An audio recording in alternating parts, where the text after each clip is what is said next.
منگل کو پاکستان کی فوج کے شعبہ تعلقات عامہ یعنی ISPR کے ڈائریکٹر جنرل کی جانب سے بظاہر سیکیورٹی امور پر کی جانے والی پریس کانفرنس نے ملک کی سیاسی صورتحال پر اس وقت گہرے اثرات چھوڑے جب ان سے PTI اور فوج کے درمیان تعلقات کے حوالے سے کسی ممکنہ مفاہمت کے بارے میں سوال کیا گیا۔ اس پر ان کی جانب سے اس معاملے پر نہ صرف نفی میں دیے گئے جواب بلکہ PTI کو اپنی ہی فوج پر حملہ آور ہونے والے انتشاری ٹولے سے تشبیہ دینے نے PTI اور اسٹیبلشمنٹ کے درمیان حائل فاصلوں کو واضح کیا ہے۔ واضح رہے کہ گزشتہ چند ہفتوں سے پاکستان کے سیاسی منظرنامے پر PTI اور فوج کے درمیان ممکنہ مذاکرات کی چہ مگوئیاں جاری ہیں، اور PTI متعدد بار یہ کہہ چکی ہے کہ وہ سیاسی جماعتوں خصوصاً مسلم لیگ نون اور پیپلز پارٹی کے بجائے طاقتور حلقوں سے مذاکرات کرنے کو تیار ہے۔ اس ضمن میں تو پاکستان تحریک انصاف کے بانی عمران خان نے گزشتہ دنوں اڈیالہ جیل میں صحافیوں سے گفتگو میں یہ تک کہہ دیا کہ انہوں نے عمر ایوب، شبلی فراز اور علی امین گنڈا پور کو مذاکرات کا اختیار دیا ہے، جبکہ کچھ PTI رہنما یہ دہراتے رہے ہیں کہ عمران خان کی رہائی کے بغیر کسی سے مذاکرات نہیں ہو سکتے۔ مگر آج جب فوج کے ترجمان میجر جنرل احمد شریف چودھری سے پریس کانفرنس کے دوران PTI سے ممکنہ مذاکرات کے بارے میں پوچھا گیا تو انہوں نے واضح کیا ہے کہ اپنی ہی فوج پر حملہ آور انتشاری ٹولے سے کوئی بات چیت نہیں کرے گا۔ ایسے انتشاری ٹولے کے لیے صرف ایک راستہ ہے کہ وہ قوم کے سامنے معافی مانگے اور وعدہ کرے کہ وہ نفرت کی سیاست چھوڑ کر تعمیری سیاست میں حصہ لے گا۔ انہوں نے مزید کہا کہ بات چیت سیاسی جماعتوں کو زیب دیتی ہے، فوج یا ادارے بات چیت کریں، یہ بالکل مناسب نہیں۔ DG ISPR کی پریس کانفرنس پر رد عمل دیتے ہوئے PTI کے سیکریٹری اطلاعات رؤف حسن نے کہا کہ DG ISPR کی پریس کانفرنس انتشار سے بھرپور تھی اور اس نے ریاست اور عوام کے بیچ تعلق کو بری طرح نقصان پہنچایا ہے۔ جبکہ پاکستان تحریک انصاف کے چیئرمین بیرسٹر گوہر علی خان نے منگل کو اڈیالہ جیل میں سابق وزیر اعظم عمران خان سے ملاقات کے بعد فوج کے ترجمان کے بیان پر تبصرہ نہیں کیا۔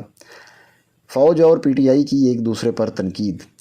منگل کو سیکیورٹی امور پر ایک پریس کانفرنس کے دوران پاکستانی فوج کے ترجمان سے جب یہ پوچھا گیا کہ تحریک انصاف اور سابق وزیر اعظم کی طرف سے کہا گیا ہے کہ 8 فروری کو ان کی جیت نے 9 مئی کے بیانے کو مسترد کیا ہے، اس پر فوج کے شعبہ تعلقات عامہ یعنی ISPR کے DG میجر جنرل احمد شریف نے کہا، ہمیں یقین ہے فوج عوام کے ساتھ کھڑی ہے۔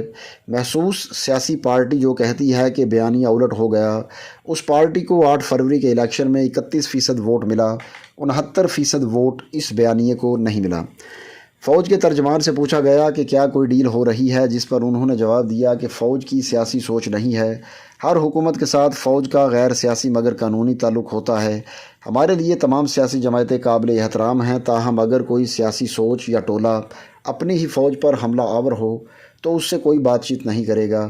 ایسے انتشاری ٹولے کے لیے صرف ایک راستہ ہے کہ وہ قوم سے معافی مانگے اور وعدہ کرے کہ وہ نفرت کی سیاست چھوڑ کر تعمیری سیاست میں حصہ لے گا۔ وہ مزید کہتے ہیں کہ بات چیت یعنی مذاکرات سیاسی پارٹیوں کو زیب دیتی ہے، فوج یا ادارے بات چیت کریں، یہ بالکل مناسب نہیں۔ فوج کے ترجمان نے 9 مئی کرنے والے اور کروانے والوں کو آئین و قانون کے مطابق سزا دینے کا مطالبہ کیا۔ جب ان سے پوچھا گیا کہ آیا وہ 9 مئی کے واقعہ پر جوڈیشل کمیشن کے قیام سے متفق ہے تو انہوں نے کہا کہ ہم تیار ہیں، بنائیں جوڈیشل کمیشن۔ جوڈیشل کمیشن اس بات کا بھی احاطہ کرے کہ 2014 کا دھرنا اور اس کے مقاصد کیا تھے۔ ادھر تحریک انصاف کے سیکریٹری اطلاعات رؤف حسن کی جوابی پریس کانفرنس سے یہ تاثر ملتا ہے کہ ان کی جماعت 9 مئی کے واقعات پر فوج کے بیانیے کو بھرپور انداز میں چیلنج کر رہی ہے۔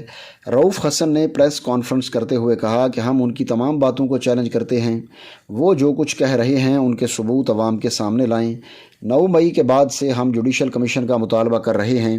وقت آ گیا ہے کہ ہر کچھ عرصے بعد PTI کے خلاف پریس کانفرنس کرنے کی بجائے جوڈیشل کمیشن قائم کیا جائے تاکہ قوم کو پتہ چلے کہ کون مجرم ہے۔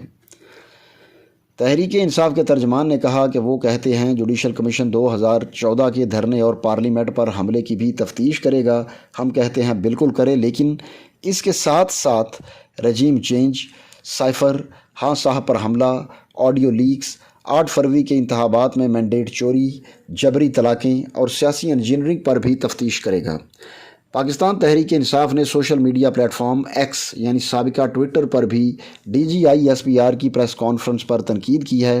پی ٹی آئی کے رہنما زلفی بخاری نے کہا ہے کہ پاکستانی فوج کے ترجمان نے سیاسی سمت اور ویژن دیا ہے کہ عدالتوں کو آزادانہ کام کرنے دیا جائے گا اور 9 مئی پر جوڈیشل کمیشن کی تشکیل نہیں ہوگی۔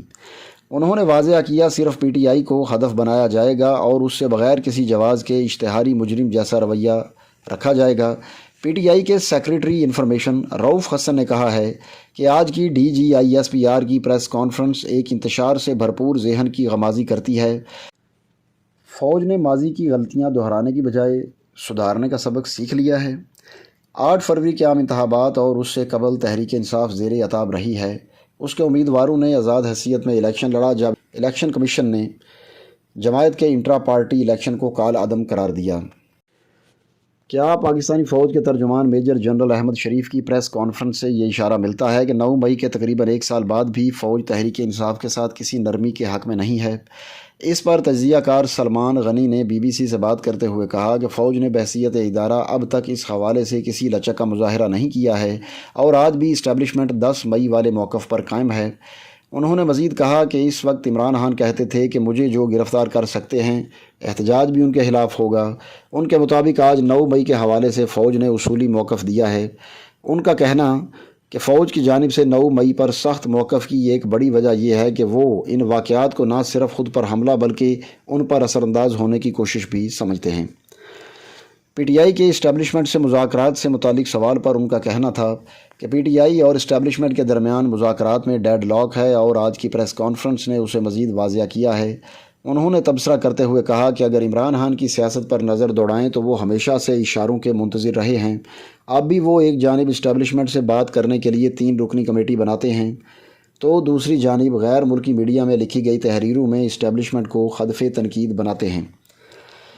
D G I S P R کی جانب سے 2014 کے دھرنے سمیت دیگر معاملات پر جوڈیشل کمیشن بنانا کا کہنا کیا فوج کے خود احتسابی کی طرف اشارہ ہے؟ اس سوال کے جواب میں سلمان غنی کا کہنا تھا کہ بالکل ان کی جانب سے جوڈیشل کمیشن بنانے اور اس میں 2014 کے دھرنے کے کرداروں سمیت 2016 میں کے پی حکومت کے وسائل استعمال کرتے ہوئے وفاقی دارالحکومت پر دھاوا بولنے کی تحقیقات کو بھی شامل کرنا ظاہر کرتا ہے کہ فوج نے بھی اس سے سبق سیکھ لیا ہے اور وہ ماضی کی غلطیوں کو دہرانے کی بجائے انہیں سدھارنے پر توجہ مرکوز کیے ہوئے ہیں۔ اگر پی ٹی آئی اور اسٹیبلشمنٹ میں ڈیڈ لاک برقرار رہتا ہے تو مستقبل کا سیاسی منظرنامہ کیا ہوگا؟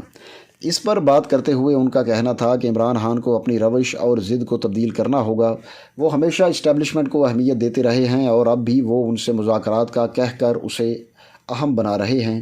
انہیں سیاسی جماعتوں کے ساتھ آ کر بات کرنی ہوگی اور اس کے ساتھ ساتھ ملکی سیاسی جماعتوں کو بھی اپنی سپیس واپس لینی ہوگی اور اسٹیبلشمنٹ کے سہاروں کو چھوڑنا ہوگا۔ اس بارے میں صحافی و تجزیہ نگار آسما شرازی کہتی ہیں کہ یہ بھی ایک حقیقت ہے کہ انتخابات کے بعد تحریک انصاف ایک مقبول جماعت ثابت ہوئی ہے۔ اس کے باوجود تحریک انصاف اپنی مقبولیت اور عوامی طاقت کا استعمال ایک سیاسی جماعت کے طور پر نہیں کر رہی۔ انہوں نے مقبولیت سے زیادہ قبولیت کو اہمیت دی ہے۔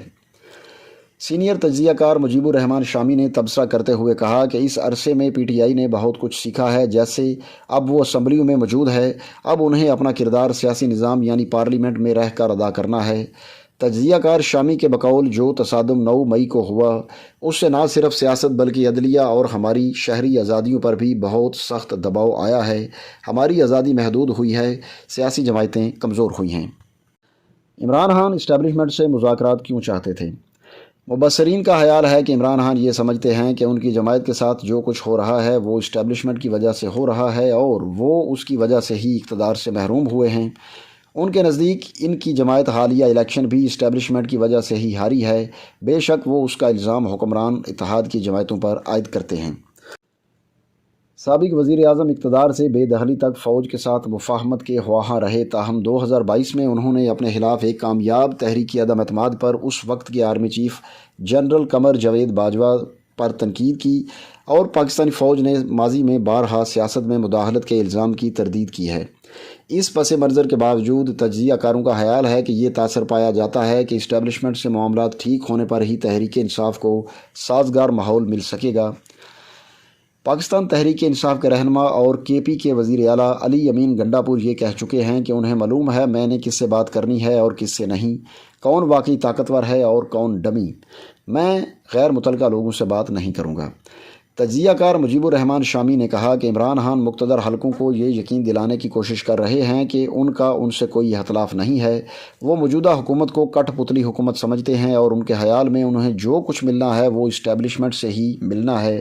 وہ صرف اسٹیبلشمنٹ کو ہی فریق سمجھتے ہیں۔ سینئر صحافی اور اینکر پرسن عاصمہ شرازی کی رائے ہے کہ عمران خان اور تحریک انصاف کے لیے بڑا مسئلہ یہ ہے کہ اسٹیبلشمنٹ ان کے ساتھ مذاکرات نہیں کر رہی۔ دوستو، یہ بی بی سی اردو کا مضمون تھا جو 7 مئی 2024 کو شائع ہوا۔ اگر ویڈیو اچھی لگے تو لائک کریں، چینل پر نئے ہیں تو سبسکرائب کریں اور گھنٹی کے بٹن کو دبا دیں تاکہ ہماری تمام ویڈیوز کے نوٹیفیکیشنز آپ کو سب سے پہلے ملیں۔ اب آپ سے ملاقات ہوگی اپنی اگلی ویڈیو میں، تب تک کے لیے اللہ حافظ۔